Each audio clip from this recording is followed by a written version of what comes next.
Please like the video and share your thoughts in the comments. Your feedback helps make the content better. She came in at 1:40 a.m. with a duffel bag, and that looked like I'd just interrupted a rehearsal. The porch light caught a smear of lipstick on the zipper. She froze when she saw me on the couch. "You're home." Lana set the bag down slow. "Wild, I know. I live here." I nudged my phone. "How was the workshop?" "What workshop?" "The one from your post. Men think they own you, not this one." "That workshop." She blinked twice. "Too careful. You're scrolling my feed at night now?" "I'm scrolling my wife posting slogans right before a business trip with her coach to a lake cabin. Same weekend you told me you're resetting boundaries." Funny geography for boundaries. She looked at the bag, then at me. "You are being intense, Scott. If I'd known where this was headed, I'd have brought popcorn." She rolled the duffel into the hall like it might go hide itself. "We can talk tomorrow. I'm exhausted." "You'll sleep great," I said. "Door code changes at 7. Her face twitched. "What?" "New code. And the shared cards off. Personal cards on the table. Groceries, gas. No big purchases. Receipts stay here. You're controlling me." "I'm controlling my money. You're free as a bird." She laughed once, short and flat. "We'll discuss your restrictions tomorrow. Well rested. Without the slogans." She stared another second, then took the bag to the guest room. I heard the zipper and thought, this wasn't a stumble, it was choreography. In the morning, she came into the kitchen in leggings and a hoodie, hair perfect for someone who was exhausted. I'd set out 2 mugs, poured mine black. The other stayed empty. "You're serious about the code?" She leaned on the island like a client giving notes. "Yep." "Who told you to do that?" "Tyler. He hates me." "Tyler loves me. He's biased." I pointed at the whiteboard where I'd written new house logistics.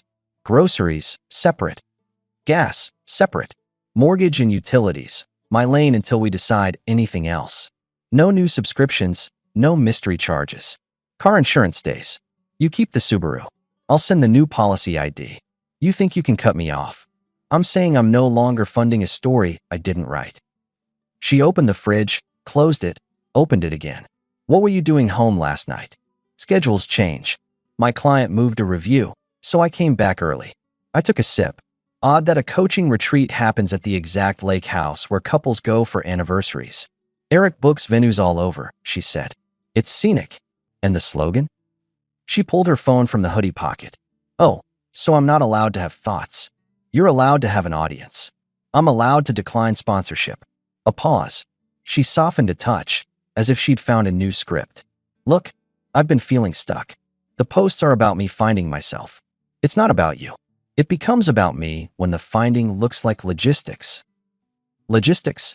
Separate bank account. Apartment tours. Second phone. All that is logistics. Her head snapped up. "You went through my things." I looked at the joint statements. "That's my right." And I saw a not-so-subtle charge from a carrier store. And a deposit into an unknown savings account that matches your work check almost to the dollar. "That is my money." "Exactly. Keep it. Just keep it out of our marriage." She set the phone down so carefully it didn't make a sound. "You're paranoid. Then this will be quick. We'll sit with a neutral financial planner Thursday. We freeze the joint savings. 2 signatures for any move. We'll run a simple, boring budget. You want freedom? Freedom can afford itself." She smirked. "You're punishing me for changing." "No, I'm adjusting to what you already changed." She grabbed the empty mug and made a show of rinsing it twice. "You can't throw rules at me and expect me to salute. I'm not asking for a salute. I'm telling you how I'm going to live." Her phone lit on the counter. A preview popped up, Lake Place confirmed, from a number not in her contact name scheme. She flipped it face down in one move. "Who's that?" I asked. "Jess. We're walking later." Of course. I finished my coffee and grabbed my jacket. "Planner Thursday at 4. If you won't come, I'll do what I need anyway. You can't just watch me." I left her there with the dish towel. On the garage door was a new scuff across my truck's tailgate I hadn't noticed last night. Old me would have chalked it up to a trash bin. New me took a photo and marked the time. Not because I wanted to play detective, because I was done playing husband in a play I hadn't auditioned for. I work out of a small design shop in a shared brick building between a yoga studio and a tile place. By noon, I'd moved a few deadlines, shifted passwords, and sent the bank a request to require dual authorization. My office manager, Danny, sharp, practical, leaned on the door frame. You look like you slept on a couch, she said. Good eye. Everything okay? My wife's coach rents lake houses. She posts slogans. I'm adjusting my budget. Oh. She glanced at my calendar. You blocked out Thursday. Want me to reschedule the vendor call? Yeah. Also, mark private on the next 2 weeks of afternoons. Done. She hesitated. You want the back safe? The one we use for petty cash. I want you to change the code and text it to me. Danny cocked her head. You protecting something or someone? I'm protecting boring money from creative people. She smiled. Got it. She tapped her phone. Also, Tyler left you a sandwich in the fridge. He said you forget to eat when you're mad. I'm not mad, I said. I'm organized. At 2, I walked to the coffee shop on the corner to clear my head. Lana called before I hit the door. We need to talk, she said. Talking? Your little list this morning? That was demeaning. Demeaning is me paying for your new Freedom phone. What phone? Don't insult me. Silence, then a sigh through her teeth. Fine. I got a second line for coaching clients. Eric set it up. It's professional. Under what name? Mine. Funny how it never rang in the house. She pivoted. Jess and I are going to look at an apartment tonight. She has a friend moving out. That's fast. It's for content, she said. We're filming a tour on what to look for. It's literally work. Enjoy. You won't be using the joint card for any deposits. You can be spiteful if it helps you feel big. I'm 6 feet. I'm fine. Another pause. She tried a softer tone. Scott, listen. I know you're threatened by my growth. Save the brochure. I'm saying, maybe I've been harsh. The posts weren't fair to you. Come by tonight. I'll cook. We'll reset. There it was, the first soft landing. I could hear her sorting pans in her head, plating sincerity. I glanced at the coffee shop door and the reflection, the guy who still wanted to believe his wife was just lost. I let myself nod once. All right, I said. 7. No slogans. No slogans, she repeated, warm. Thank you. I hung up and texted Danny to push my late meeting. Then I called Tyler. She invited you to dinner, he said. After the midnight duffel? Yep. She's going to run the comm script. Then she'll test the fence again. I know. You got your fence ready? Stronger than the HOA. Good. And Scott, stop ignoring the second phone. That's not a prop. I'm not ignoring it. I'm documenting. Tyler grunted. Take photos of the tailgate scuff, too. Already did. I took my coffee and headed back. One part of me hoped dinner would be normal. The rest of me tightened bolts. She went all in on domestic peace at 7 sharp. Roasted chicken, green beans, 2 place settings, music low. She wore the blue dress I always liked, the kind that made it look like Sundays were still a thing. Truce, she said, tapping my glass with water. I've been spun up. I pushed you away. I'm sorry. I watched the apology hover between us like steam. Okay. You moved fast today. It scared me. I moved like a man who can see the exit sign taped above his door. Can you not frame me as the enemy? I'm framing actions. The person can still change. She brightened, spooned food with ceremony. For 10 minutes, we ate like people who'd decided to be married. She asked about the shop. I told her about a client who wanted a logo with an owl and a compass and a truck and refused to hear the word clutter. She laughed. I wanted to enjoy that laugh. Then her phone buzzed. The second one, the slim black case she thought looked like any other. She slid it under a napkin like a magician hiding a coin. Work, she said. Eric's pushing a module. Which module? I carved at the chicken. Lake House or Liberation? Her fork paused, then resumed. You're doing it again. Doing what? Picking a fight when I'm trying to make peace. You wanted a reset. Resets don't include secret calendars. Her eyes cooled. If you're going to be like this, maybe we should take a break this weekend. Give each other space. There's your test, I said quietly. Space where? The lake. I am not going to the stupid lake. Good. Then you won't mind this. I slid an envelope onto the table. This is a simple separation of financial powers. My attorney drafted it last year when we bought the building. Not because of you, because I'm not 22. It says we split day-to-day costs fairly, and no major decision happens without signatures. You want your independence. Here, this preserves both our independence. You have an attorney? Everyone with a business has a professional. She gave the envelope a glance like it bit. So you planned for this. I planned for life. You'd prefer I be sloppy. You prefer to be cold. I prefer to be safe. She pushed back from the table, stood by the sink, and faced the window. It was the pose she used when rehearsing something she needed me to swallow. Eric says fear makes people into dictators. Eric says a lot of things. He thinks you're trying to own me. He tells that to all the married women. Her head snapped around. God, you are small tonight. I'm 6 feet. I repeated, tired of the line and saying it anyway. She stared, searching for a new move. Then came the pivot I expected. She walked back, sat, took my hand with deliberate tenderness. I don't want to lose us. I'm scared. That's the truth. There it was, the second version of soft. Not just dinner, but contact. I let my hand rest in hers for exactly 3 seconds and then withdrew. I hear you, I said. Here's mine. We stop the public slogans about oppression. We stop secret planning. We do the money split. We skip the lake. You focus on your clients with transparency. I focus on mine. We give this 30 days. She nodded too quickly. Yes. Yes to all of that. Good. Because if the lake happens, the conversation ends. It won't, she said. I wanted to believe her. I really did.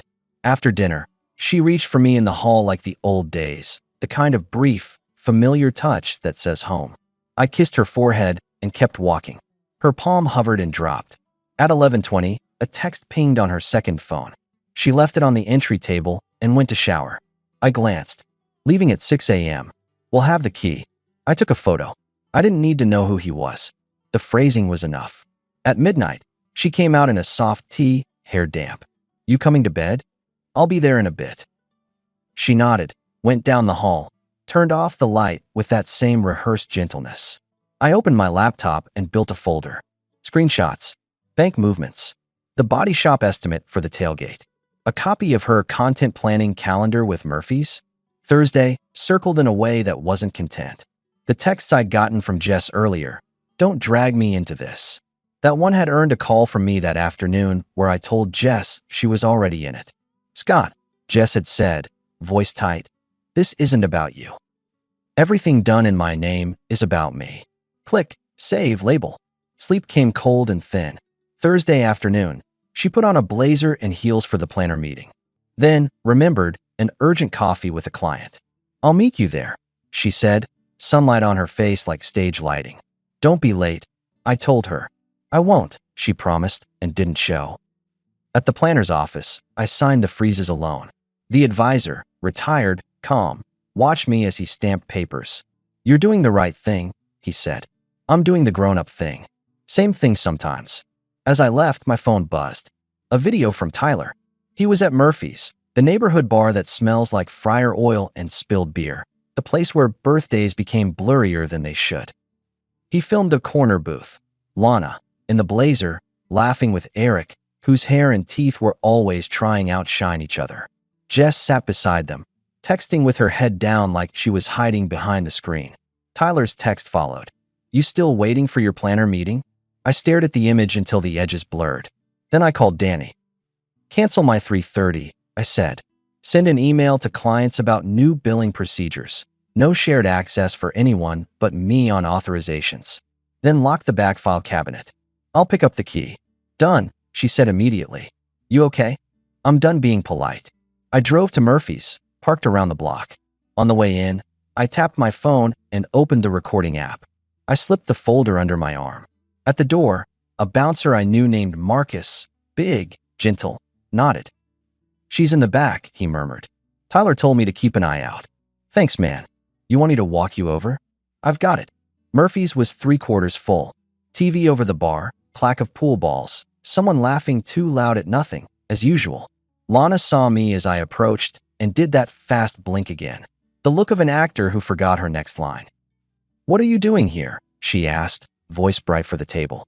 Grabbing a seat, I said and slid into the booth beside Jess. Evening, Eric. He swallowed. Scott, hey, I thought you had a financial planner meeting. I cut him off. Yeah, my +1 flaked. Lana found her smile again. We were just brainstorming content. Nothing says content like a late key, I said. Eric shifted. Let's not make this a scene. It already is a scene, I said. I just added a microphone. I placed my phone on the table, screen lit, timer rolling. The red numbers clicked up. Turn that off, Lana snapped. Stay seated, I told her calm. Or walk, if the truth makes your shoes tight. Jess exhaled, somewhere between a plea and a curse at herself. Scott. I set the folder on the table, flipped it open like a dealer with the last hand. Here's where we are. Transactions into a separate account matching your paychecks, Lana. A second phone. Apartment tours with your friend. A tailgate scuff that appeared the night you came home with luggage. A set of draft posts about leaving control timed with a staged argument in public. This place, I'm guessing, so you can anchor a narrative. And coordinated messages with Eric about a new life that mysteriously requires my money to fund it. Lana's mouth parted. You went through my private. Your private plan to spend what's not yours? Yes. Eric tried to speak. I held up a hand. You work with vulnerable people, right? You talk about integrity, which is a nice word when you say it slow. But it's not integrity to prep a married woman to salt her marriage to boost your brand and step into a life built on someone else's wallet. Don't twist this, he said. She came to me in pain. Then you set the stage. Murphy's. A scripted argument. Extra eyes. You walk her out while she looks shaken. Camera's on. A ribbon of pity to tie around the clip. She lands the final line you wrote. She's free. The crowd claps. The husband becomes a wallet with legs. Stop it, Lana hissed. You don't know what I... No? I know you coordinated a spontaneous scene for tonight at this exact table. I slid a printout toward her. Her notes stolen from the kitchen junk drawer, the one marked ideas, the one she thought I never opened. There in pen, Murphy's. 7 p.m., Eric present. Crowd. Jess films from bar. Trigger, money comment. Walkout plan. Jess gulped air. I told you I didn't want to be part of this, she whispered to Lana. Lana didn't look at her. She was locked on me, eyes hard. So what, Scott? You think you can trap me on tape, and what? I'm not trapping you. I'm recording my boundaries. I laid down the paper I'd brought from the planner. Simple terms for an immediate, no-drama dissolution of joint finances and property moves that made sense for two adults. Here's what happens. You both stop the campaign. You cancel the lake. You turn over the second phone and the passwords to the accounts that include my name. You keep your personal account. I won't touch it. We sign this straightforward separation of finances and a quiet split of the house proceeds if we go there. If we don't, we run a transparent budget with monthly reviews. No public stunts. You post a correction. Our marriage is private. No more commentary. You, Eric, step away from advising my wife on anything that touches our home. Eric laughed, a dry, performative sound. You don't get to dictate my professional role. I don't have to. I can send the folder to your client list and to the partners who book your retreats. I can ask Marcus to replay the cameras from last Thursday where you rehearsed this with Jess at the bar. Marcus, who had sidled close pretending to wipe a table, held up a rag and gave a small nod. He wasn't smiling. I placed my palm flat on the folder. Or this ends tonight, quietly. No spectacle. No fire. Just truth. Lana leaned in, voice low. You're threatening me. I'm giving you a way out with dignity. Jess whispered, take it. Eric looked between us like a man reading a contract he didn't write. This is coercion. This is consequence. Different C word. He opened his mouth, closed it. The red numbers on the phone passed 4 minutes. The clack of pool balls carried the only rhythm in the room. Lana broke first. What do you want me to say? Say you're done with the story that I'm your jailer. Say you'll stop running plays to paint yourself as owned so you can walk out with more. Say you'll choose truth over a crowd. She stared at the printouts another beat. Then her shoulders lost an inch without slumping. Fine. Out loud, I said. Not a whisper to the napkin. She swallowed. I'm done with the posts. I won't go to the lake. I'll shut down the second line. We'll separate the money clean and do reviews. No more scenes. Good, I said. Now text your counsel, the one who told you to set up the account in your name only, and say you're not proceeding. And Eric, send a note to your assistant canceling the venue. Eric bristled. You can't order me. You can do it, or you can explain this folder to your next seminar. He stared at me, and for a second I saw the math in his head. He took out his phone, typed with 2 thumbs, jaw tight. There, he muttered. It's canceled. I slid the paper and a pen across to Lana. She signed like she was carving, small strokes, guarded letters. Jess watched with a relief that made me tired. I stopped the recording and pocketed the phone. We're done. Eric stood. You think you've won? I think I've cleaned my house. Lana looked up at me, one last calculation in her eyes. You can't make me love you by turning off my resources. I can make you respect my boundaries by turning off my resources. I stood. Respect was always the currency. She flinched, just a flicker. I left the folder on the table for her to keep, because nothing I had to say would fit on paper. Marcus caught my eye at the door and gave another small nod. Outside, the air felt colder than it was. I dialed Danny. Run the new billing, I told her. And schedule a locksmith for tomorrow at 9. You got it, she said. You sound okay. I'm finished being furniture. The next morning, she tried a final tactic. Coffee on a tray, soft voice at the bedroom doorway where I'd slept alone. I made you your favorite, she said. Vanilla and 2 sugars. I drink it black. You used to like. I used to like a lot of things. She set the tray down on the dresser, hopeful. We can start fresh. We signed a paper, I reminded her. It was just finances. It wasn't us. There is no us where respect doesn't live. She took a step closer. We can get help. From Eric, I picked up my bag. Pack what you want. I'll be at the shop for the day. Marcus is bringing over camera footage for me to keep, in case we need to remember what truth looks like. You're really going to keep this going? Make me the villain in your head. I'm not writing the script, I said. I'm just canceling the show. She laughed once, brittle. You think this makes you some kind of hero? It makes me a man who refuses to be a prop. By lunch, she'd moved her clothes into the guest room and posted a neutral caption, taking time offline to focus on family and work. Comments flooded in, but they were boring and harmless, and I didn't care. I got a text from Jess. She's furious. But she signed. I'm out. Be out, I replied. And take care of yourself. That evening, Tyler came by the shop with takeout. We ate at the drafting table. You were surgical, he said. I was awake. You think she's done? She'll try at least one more angle. He nodded. You prepared? I'm a boring man with a lockbox. I'm ready. 2 days later, she tested the door. She invited me to a neighbor's cookout, all smiles. On the patio, she gestured for me to speak in a half circle of friends. Scott's been controlling with money, she started, like she was dipping a toe back into the performance. I shook my head once and stepped up to the public line I'd promised myself to draw when needed. New rule, I told the group calm. Our marriage isn't for your popcorn. We're opting out of public takes. If you see a post about me, it won't be from me. That's all. A couple of people nodded. One guy, Miles, smirked, but kept his beer down. Lana blinked, then pivoted to talk about the potato salad. Illusion failed. We left early. Back home, she tried warmth again. I gave courtesy, not access. The following week, Eric went quiet on socials about the lake. His assistant sent a mass email about venue changes. Lana's lawyer, who had reached out to discuss a fair path after Murphy's, sent a one-liner. Per client instruction, we are not moving forward. My folder lived in the safe, untouched. 3 weeks later, I asked her to sit down at the table we used to use for Sundays. I'm listing the house, I told her. We'll sell and split what's fair after closing costs.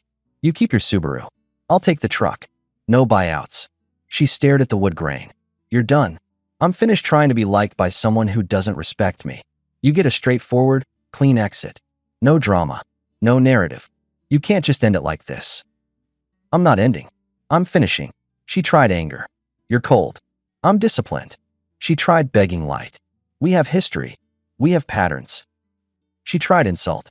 You're not exciting. Excellence is boring. Finally, she tried silence. That one worked on me for years. It didn't now. I'll have an agent reach out, I said. Keep the place tidy. Boxes are in the garage. You think you're punishing me. I'm removing myself from your strategy. Her eyes flashed. There it was, the plan recognized in the mirror. You will regret this, Scott. I regret staying past the point respect left. I stood, and she didn't follow. Closing day came fast. We signed, shook hands with a woman in a blazer who'd seen every version of our story and kept her face neutral. Lana moved into a small one-bedroom near the river with a view of a parking lot. The posts turned into quotes about growth in small spaces. Eric's content shifted to solo videos on courage. I rented a place first, then bought a modest house on a dead-end street with an oak tree that looks sturdy without trying. The kitchen is small and clean. The garage fits my truck and a workbench. I replaced the scuffed tailgate and didn't tell anyone. Marcus swings by sometimes after his shift with leftover wings. We talk about football and how quiet is a luxury. Danny keeps the shop humming, and I cut her a bonus because steady people deserve steady things. There's a woman in my life now, Allison. We met at the tile place when I was replacing the backsplash. She asked normal questions. I gave normal answers. We met for coffee at a diner where the cups are heavy and conversations aren't filmed. She runs a small landscaping company. She budgets like a general and laughs with her whole face. She respects a schedule and a yes/no. I don't talk about Lana with her much. I don't need to. Lana tried to call once after the move. I let it go to voicemail. Her voice sounded careful. I was thinking, she said, we could grab a coffee. No pressure. I deleted it. That wasn't cruelty. That was me not feeding old patterns. Jess bumped into me at the hardware store months later.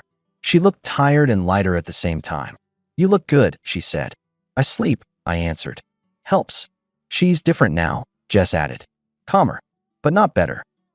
I hope she finds better anyway. She asked me to film a story last week. I said no. Keep saying no. Jess nodded. You did the right thing, Scott.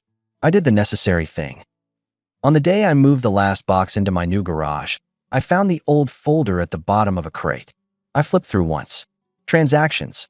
The tailgate estimate. A printout of phrases like, men think they own you, and the lake key text. It felt like reading a script I'd outlived. I put the folder in the shredder. I didn't need trophies. I still get my coffee black. I still write budgets with pencils. I still believe in Sunday as a concept, even if it's on a Tuesday. Respect isn't complicated. It's pay as you go. You either put it on the table or you don't. The moment I stopped hoping it would show up by accident, my life got quiet and solid. The last time I saw Lana was across the street, in front of the old yoga studio by my shop. She had a tote bag and a new haircut, and she looked at me like she was about to try a different script. I smiled like you do at a neighbor you don't hate and don't need. She raised a hand, half wave. I nodded once and kept walking. I didn't know a speech. I owed myself a life. If she ever wondered what my final line was, she can have it now. I don't own you, Lana. I own my decisions. And I made one.